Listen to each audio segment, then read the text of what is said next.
Hey guys, Matt, Cichlid Dojo, back with another Red Terror Grow Out Series update. This video is for week 22 update. I think the last update I did was week 14, so obviously a lot of time has passed, but I think we can see some progress here.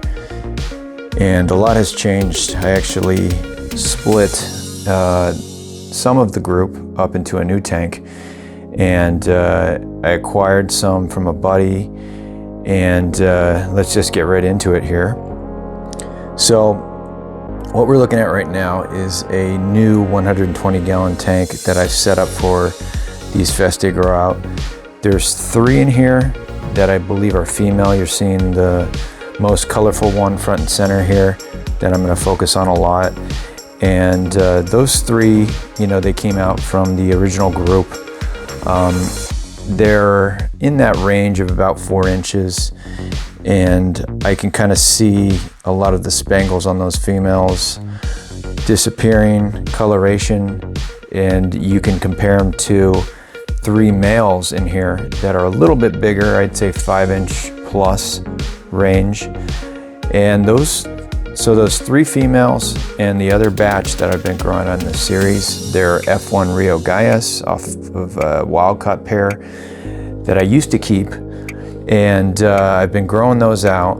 And these 3 males, which I'm really liking these, I have a friend who he got some fry off of my second male that I have currently, and I think I only kept that one batch.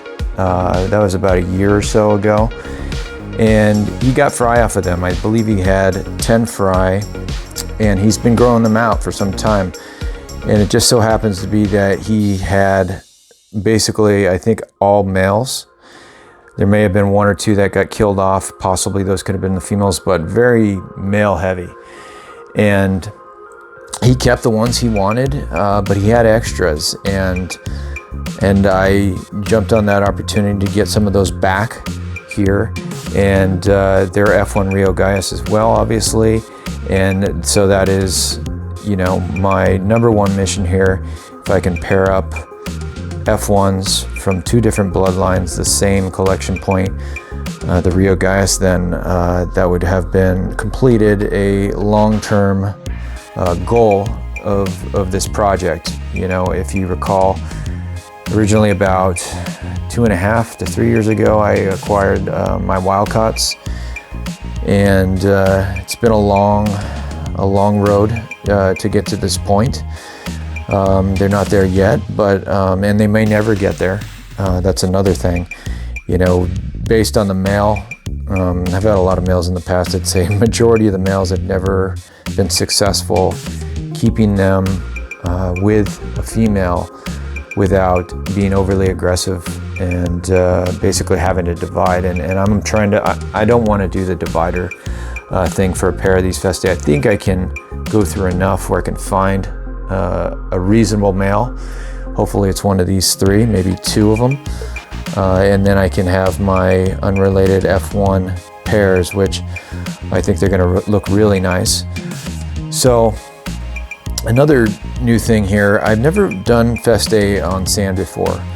I had this tank, this 120 gallon, for some Trimac grow outs, which I was forced to make a decision and get rid of them.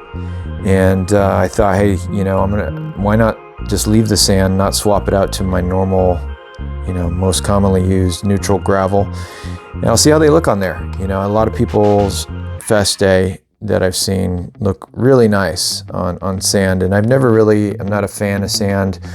I use it because I think it's critical with some species. You can see this female really starting to have some personality. She flares up at me from time to time when I'm too close to the glass. Really have high hopes of her. But anyways, back to the substrate. So I'm going to give the sand a try and see how that works. And I'm excited. I think we'll definitely have some nice females. They occasionally will show their barring, maybe even through the course of this video. You've seen the males, the bars kind of come out and show really easily, and then you'll see them start to fade away. It happens really quick. I believe the males all have very good barring, 9 out of 10 or better. You could see the side of this male. I can't ask for much more than that. Maybe a tiny break on this side, if any, but very thick barring. Definitely stuff that I look for in my breeders.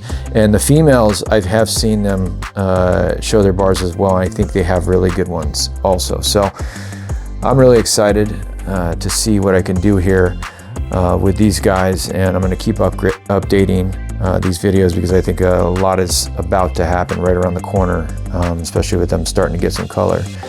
The other group I'm not going to show here, they're doing good as well. I have one really big male that I really like in there, and we'll start to see other females pop up hopefully. But everything's doing good here, and hope you guys enjoyed the update, and until the next one, take care.